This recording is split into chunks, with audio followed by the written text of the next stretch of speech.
不是啊，这个你走了哩，你咋个还在吃过？这个这么多了哩，个都保证都谈不了啥，不就糟蹋了呀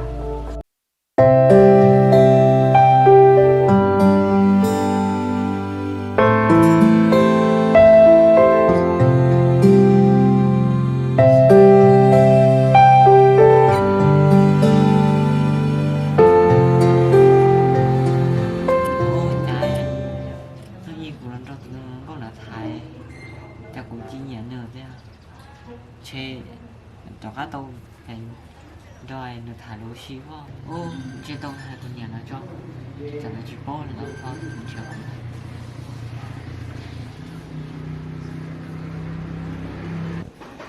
nhà em của bấy tôi sai nó là đại cũng đó nó xí chỉ mà có con thợ mấy tôi cái chim mùi nó sai đâu cho hà ló có đi không nhỉ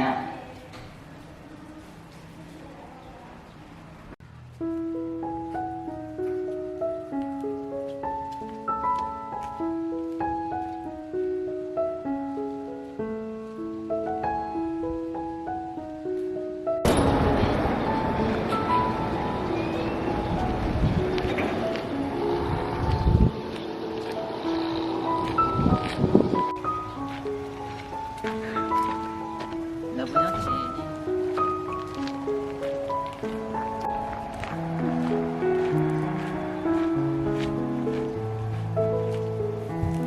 đi vẫn nhớ chị à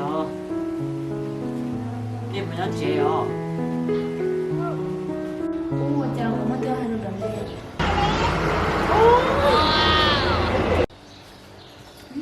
哇哇，我的妈，都太苦了！我现在点了，哎，我去呢，快点吧。Okay. 等侬不到了，让去呢。 tôi muốn ê tôi thấy nhau lúc chuyện nó ya cái mà tụi nó chị chỉ cho ít lần xài nhá, nó chuyện nó sao? Nó sẽ chuyện mà. tôi muốn ê lúc này tụi nó tôi chỉ có sao ê họ nếu chuyện nó mua cái tin năng thì ăn xài thôi Dạ tụi nó bông xài thầy dùng này rồi.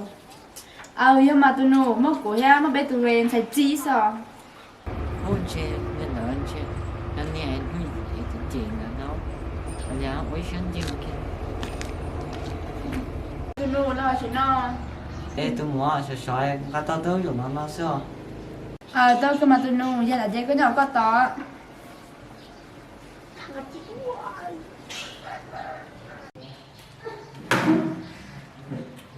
Bây giờ là thử nè. Tao nhắm mắt, chẳng lo.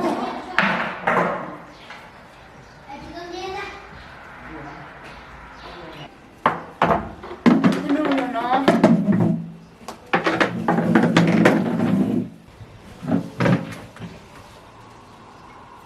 Tụi nó chạy của chúng ta bỏ cái ra đi, có nhà khỏi tới toa.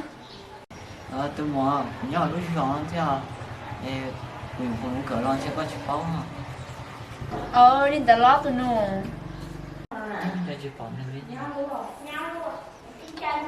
Tụi nó có hai chị nó. ê của tiền nếu trả đi hỏi tôi sao cái gì Chả lẽ ra đã tụi nó mới chắc có ba ra nè. có chưa ra cũng sao to Đi tao chơi có một non ra.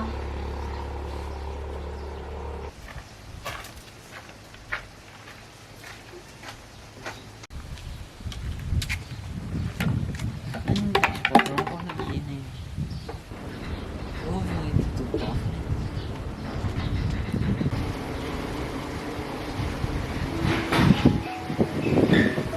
Có cái lỗ. tôi muốn để cho tôi chỉ bỏ coi rồi tôi phải có tụi này rồi Tôi tối giấc của tôi nhá đồng thái sao. rồi đó em có muốn chỉ rồi cho tôi chỉ bỏ coi rồi Tôi giấc của chồng to rồi tao nói chỉ tao lo một tờ chuyện tôi có thể chỉ bỏ cái sao.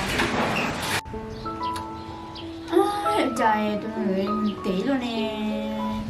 Chưa đừng thì có ba chuyện nào ha. Sao sợ.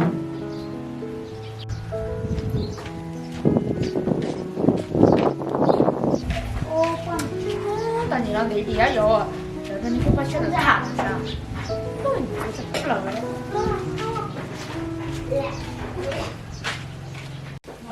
thì tôi nấu có một cái thay dầu tỏ cho mà sẽ thả ra. Bên đó.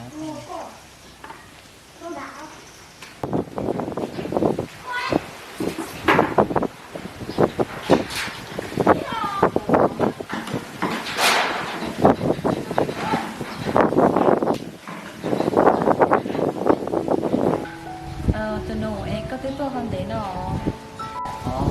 Tôi tiền nó tôi chỉ có coi đâu có thằng nhát mình thấy rồi cái thả nó chỉ tiền. Tôi nấu do thì có cái tôi nấu của nhá tôi sẽ thả được cái có cả các món đó nó có phải cái sáu trà đâu cũng rồi. Tôi mua nhà chúa cha bỏ coi nó nhiều không đều có thể sáng thì tôi nó có thả đồ xin nữa. Tại đó có cái tôi nấu sẽ thả cái có cái chiếc món đó thì đầu tối sẽ đi họ sáng ra được không? Tôi đi mà nhà bán nó không về trả lại. 물론 배고 빠치야노 이 그런 배고 있잖아. 니 진짜 가능하. 그런 게 좀 그만. 참 너. 연예인 너지 무시해요. 다시 하고 다시 하고. Chị muốn có là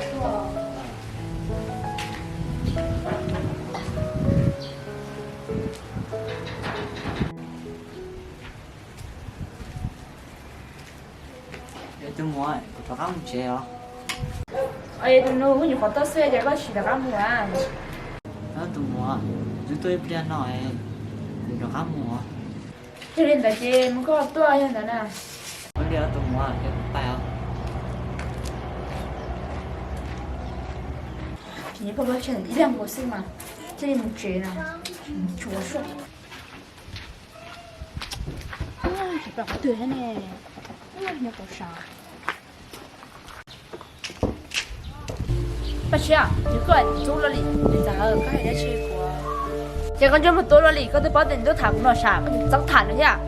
咋个还谈得起呢？这不吃得起了呀？我不了呢，我怎么都那个谈了呢？你都谈过了，这都谈过了。我讲呢，石榴蛋我讲帮在没大点哟。bây giờ nhiều khó khăn của ta sao mình cả tôi giờ rất tan bảo liệu cái này cho nó quá được sao cúi nó nhau thế à gọi rất luôn à nên tôi xuống thả quá tên à nên tôi khai cổ là nên tôi khai cổ chứ không than nữa sao tôi tệ quá chẳng có ăn phải cái thực tập chicken đó chứ bây giờ trời bác sĩ phải trả chi luôn à nha có chuyện bác sĩ là răng của tôi không thả nè bây giờ mình sẽ bắt chia. tới rồi cái tan mình chỉ cũng cái thảo lọt sao Mình giờ đi nào xứ em phải chi trả chi nè. Nó đó xứ chè thả những chỗ trả đi à. Ê, cái chi sao chi trả trong tủ hay cái chi mua hơn nữa. áo lim à Đi nào xứ em phải chi trả luôn à. từ từ đâu bác sĩ à